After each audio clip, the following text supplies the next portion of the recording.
Lotus reality and agro farming వారు premium farm land projects మన పొలం ఫేజ్ 1, 2 మరియు 3 కంప్లీట్ చేసుకొని మన పొలం phase 4 Wasar village at Narayana Khed లో ఆగస్టు 15 ఇండిపెండెన్స్ డే రోజు గ్రాండ్ లాంచ్ చేయడం జరుగుతోంది. లాంచింగ్ మరియు ఇండిపెండెన్స్ డే సందర్భంగా 5 గుంటాస్ ల్యాండ్ అవుట్ రేట్ లో బుక్ చేసుకున్న వారికి 1,50,000 రూపాయల డిస్కౌంట్ తో పాటు 2 గ్రాముల గోల్డ్ ఫ్రీగా ఇస్తున్నారు. పూర్తి వివరాలకు సంప్రదించండి. ఓం మహాగణాధిపతయే నమః. ఓం గురుభ్యో నమః. ఓం శ్రీమాత్రే నమః. ప్రేక్షకులకి ఈరోజు మనం చెప్పుకోబోయే టాపిక్ ఏమిటి అంటే, మనకు చూడండి లైఫ్లో చాలా అంశాలు ఒక్కొక్కసారి ఏమవుతుంటుందంటే అది ఇంకా ఆగిపోయినట్టుగా ఉంటుంది లైఫ్లో.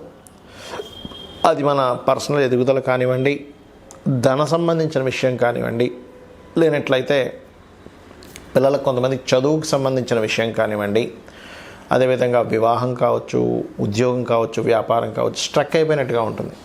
అసలు 12 లగ్నాల వాళ్ళకి ఇది ఎందుకు జరుగుతుంది, దీనికి పరిహారం ఏమిటి, దీనికి ఏమైనా రాహుకేతు సంబంధం ఉంటుందా అనేటువంటి అనేకమైన అంశాలు, అదేవిధంగా ఇక్కడ జాతకం ఉంటే ఓకే, మరి జాతకం లేనటువంటి వారు ఇలా ఆగిపోయినప్పుడు అసలు ఏం చేసుకోవాలి అనేటువంటి విషయాలు చెప్తుంది. నేనైనప్పటికీ కూడా చెప్పిస్తున్న సాక్షాత్ లలిత అమ్మవారిగా భావిస్తూ ఒక్కొక్క లగ్నం తెలియని వారి రాశి నుంచి మనం చూసుకుందాం.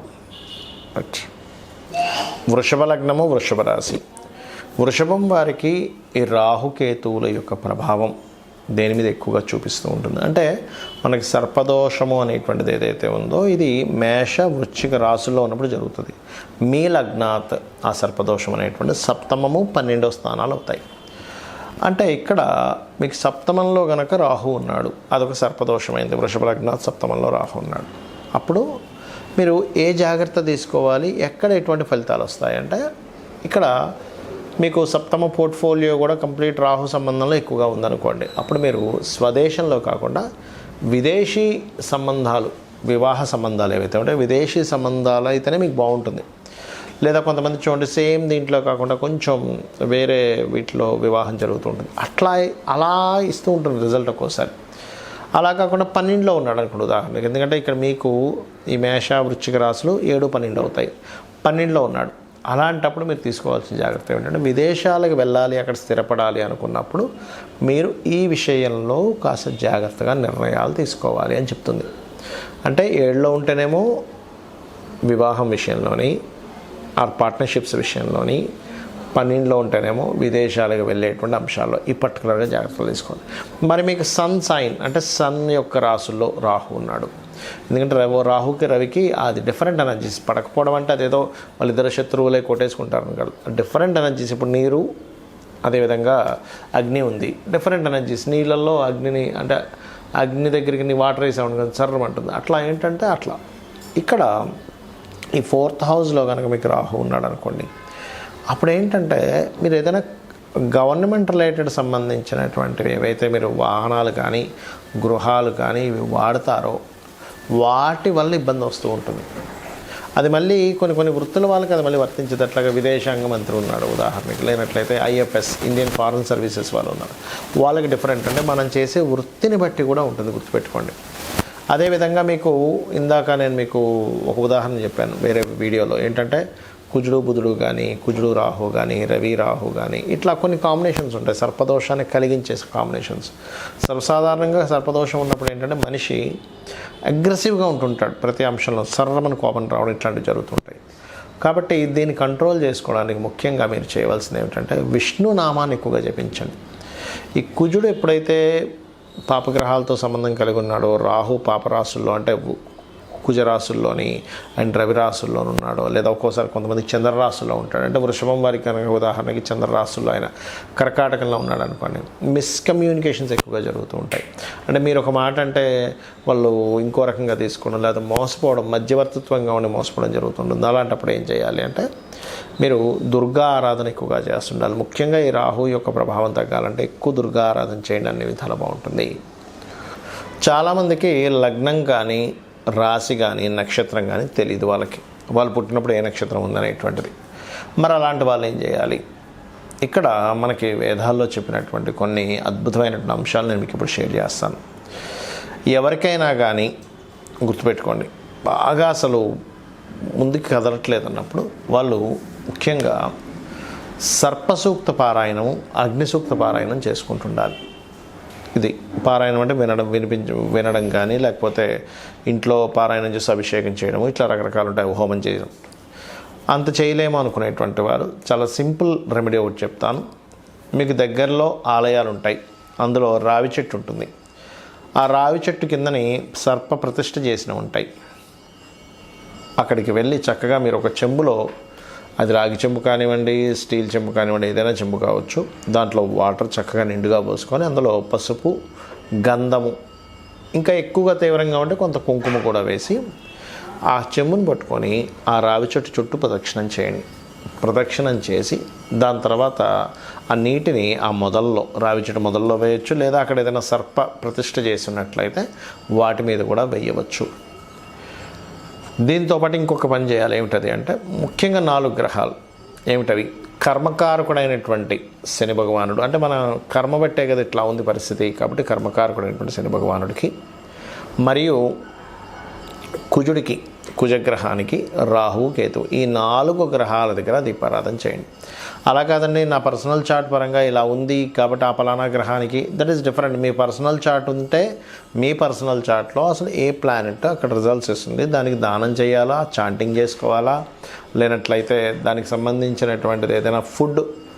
కొన్నిసార్లు ఎలా ఉంటుందంటే సన్ బాగా పాడైపోయాడు, ఎక్కువ గోధుమలు తింటుండడం వల్ల ఎక్కువ ఇబ్బంది వస్తూ ఉంటుంది.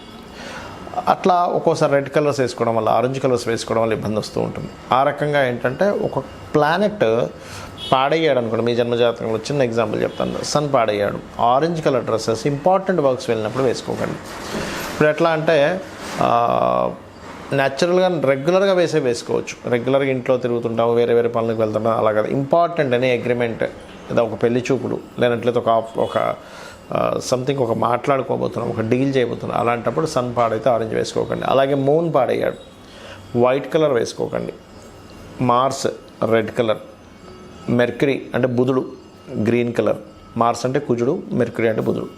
అలాగే అదేవిధంగా గురువు క్రీమ్ ఆర్ ఎల్లోయిష్ కలర్స్ లేదా గోల్డెనిష్ కలర్స్, శుక్రుడు again white colour, Rahu cement colour అంటే యాష్ కలర్ అంటారు, కేతు మిక్స్డ్ కలర్స్లా ఉంటుంది పూలుగా. ఇవి ఎప్పుడు మీరు పర్టికులర్గా ఒక పని మీద ఇది చాలా ఇంపార్టెంట్, లైఫ్లో నా లైఫ్ టర్న్ అవుతుంది ఇక్కడ అనుకునేటప్పుడు వెళ్ళినప్పుడు మీకు పలానా ప్లానెట్స్ పాడైతే ఆ కలర్స్ వాడకండి. అదేవిధంగా ప్లానెట్ బాగుంటుంది కొంతమందికి, అంటే జూపిటర్ ఓన్ హౌస్లో ఉన్నాడండి, నాకు వీనస్ ఓన్ హౌస్లో ఉన్నాడండి, నాకు మూన్ ఓన్ హౌస్లో ఉన్నాడు, పాపగ్రహాల మధ్యలో లేడు, శుభగ్రహాల మధ్యలో ఉన్నా అంటాం. అలాంటప్పుడు ఇందాక నేను ఏవైతే అవాయిడ్ చేయమన్నానో ఆ కలర్స్ ఇంపార్టెంట్ టైంలో వేసుకోండి, అప్పుడు మీకు పాజిటివ్ జరుగుతుంది. ఇది పర్టికులర్గా గుర్తుపెట్టుకోండి. అలాగే ఇక్కడ ఏదో సర్పదోషం ఉందనో, లేకపోతే ఇంకోటి ఏదో ఎల్నాడు శని ఉందనో, లేకపోతే ఇంకోటి ఏదో ఉందనో ఎక్కువగా దాని గురించి ఆలోచిస్తే తీవ్రంగా ఉండకండి. ఎందుకంటే ఈ గ్రహాలు అనేటువంటివి మనుషుల మీద పగబట్టవు, గుర్తుపెట్టుకోండి.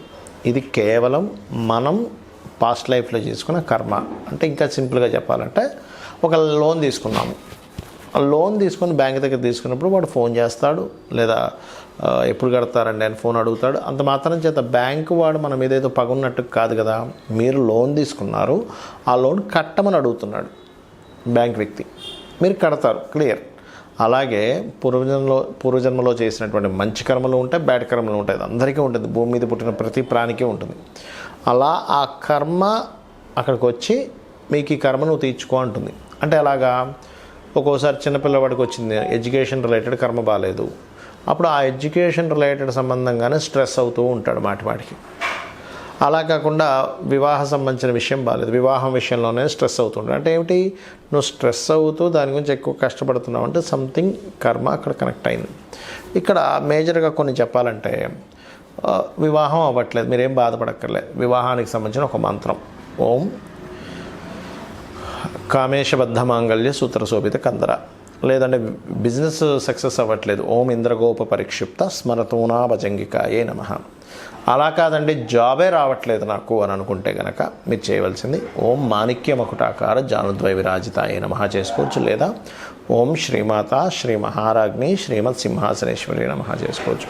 ఇంకొంతమందికి హెల్త్ ఇబ్బంది ఉంటుంది, అంటే వారికి ఓం సర్వవ్యాధి ప్రశమని సర్వమృత్యు నివారణి అగ్రగణ్య అచింత్య రూప కలికల్మషనాశిని నమః చేసుకోవచ్చు. ఇలాగా 1-2 కాదు, మనకి లలితా సహస్రనామాలలో అనేకమైనటువంటి నామాలు, ఒక్కొక్క నామం ఒక అద్భుతం. అక్కడ చెప్పాలంటే మీరు ఎప్పుడైతే చాంటింగ్ చేస్తూ ఉంటారో, ముఖ్యంగా లలితా సహస్రనామాలకి పాపాన్ని దగ్ధం చేసేటువంటి శక్తి ఉంది. మనం ఏ మంత్రం చేసుకున్నా దానికి పాపాన్ని దగ్ధం చేసే శక్తి ఉండదు అంత తొందరగా, కానీ లలితాసహస్రనామాలకి ఎక్కువగా ఉంటుంది. లలితాసహస్రనామాలు చేసుకోవడం ద్వారా, సూర్య నమస్కారాలు చేయడం ద్వారా, ఏదైనా ఆలయానికి వెళ్ళి అక్కడ మీరు ఏదైనా సేవ చేయడం ద్వారా ఖచ్చితంగా దగ్ధం అవుతుంది. కాబట్టి చేయండి. అలాగే దీంతోపాటు మరొక విషయం ఏంటంటే, మీకు ఏ ప్లానెట్ అయితే పాడైందో బాగా, ఏ రోజుల్లో అయితే మీకు ఎక్కువ ఇబ్బందులు కలుగుతున్నాయో ఆ రోజులు పర్టికులర్గా ఒంటిపూట ఉండండి. అంటే ఒంటిపూట అంటే తెలుసు కదా మీకు, పొద్దున్న తినకుండా మధ్యాహ్నమో సాయంత్రమో తింటుంటారు కొంతమంది. కానీ ఉపవాసం, కంప్లీట్ ఉపవాసం మాత్రం మీరు ఏకాదశి రోజు మాత్రమే చేయండి. శాస్త్రాల్లో మనకి ఏకాదశి ఉపవాసం వల్ల విష్ణువు ఆ ఉపవాసానికి సంబంధించినటువంటి తీసుకొని మనకి ఈ రోగ సంబంధించినవి రాకుండాను, రుణ సంబంధించినవి రాకుండాను, శత్రు సంబంధించినవి రాకుండాను ఆపుతూ ఉంటాడు ఆయన. అంటే రోగ శత్రువులు తగ్గుతారు ఏకాదశి ఉపవాసం చేస్తే. దాని మీద ఒక వ్యక్తి జపాన్లో రీసెర్చ్ కూడా చేసి ఇలా రోగాలు తగ్గడానికి ఉంది అని చెప్పడం కూడా జరిగింది. మనం సో దాన్ని ఎంత పాటిస్తే అంత మంచిది. అదేవిధంగా ఇక్కడ మరొక విషయం ఏంటంటే, మీరు ఏదైనా ఒక మంత్రం చేసేటప్పుడు చాలామంది నన్ను అడుగుతూ ఉంటారు, ఏమండి మీరు ఇప్పుడు ఈ మంత్రం చెప్పారు ఎంతసేపు చేయాలి? మినిమం 40 to 45 minutes ఖచ్చితంగా చేయాలి. చాలామంది ఏం చేస్తారంటే కౌంటింగ్ చేసుకుంటూ ఉంటారు. కౌంటింగ్ చేసుకోకుండా అంతగా మీకు జపమాలతో చేయాలి అనుకుంటే పగడపు జపమాల దాచిపెట్టుకొని, అంటే బయటికి ఓపెన్గా పెట్టుకొని చేయకూడదు, ఏదైనా లోపల పెట్టుకొని జపమాల చేయాలి. పగడపు మాలతో చేస్తే తొందరగా ఫలితం కూడా వస్తుంది జపమాల. సో ఇది చేయండి.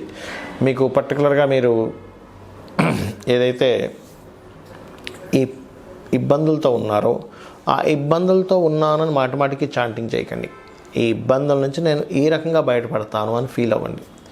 ఇబ్బందులతో ఉన్న ప్రతి వ్యక్తి చేసే మెయిన్ మిస్టేక్ అదే, అమ్మో ఇబ్బందుల్లో ఉన్న ఎలాగ అనుకుంటారు. కాదు, ఈ ఇబ్బంది ఇలా క్లియర్ అవుతుంది, ఈ మార్గంలో క్లియర్ అవుతుంది, నేను ఇంత మెంటల్గా ఇంత స్ట్రాంగ్గా ఉంటే క్లియర్ అవుతుంది, నేను ఈ దేవతా స్వరూపాన్ని పట్టుకుంటే అవుతుంది, నేను ఇంత వర్క్ చేస్తే అవుతుంది. ఈ పాజిటివ్ దీంట్లో వెళ్ళండి, ఖచ్చితంగా అన్ని విధాలు బాగుంటుంది. ఆ అమ్మవారి యొక్క అనుగ్రహం కూడా మీకు పరిపూర్ణంగా కలగాలని మనస్ఫూర్తిగా కోరుకుంటూ శ్రీమాత్రే నమః.